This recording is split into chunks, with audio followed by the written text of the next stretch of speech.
母娘天上帝是否存在天？古人认为天是有情感能思想的存在者。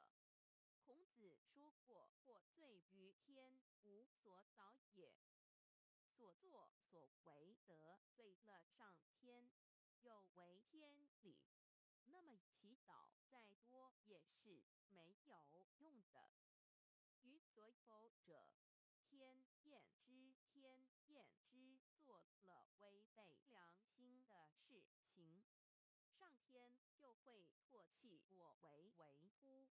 为天为大，伟大啊！只有天最高大天。孔子、孟子思想中，天似乎也是能安排一切的主宰。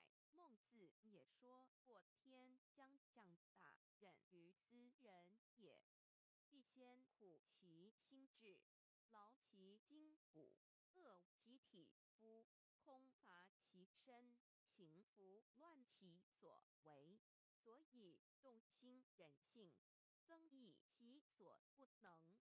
道大道无形，生育天地；大道无形，运行日月；大道无名，掌养万物。吾不知其名，想名曰道。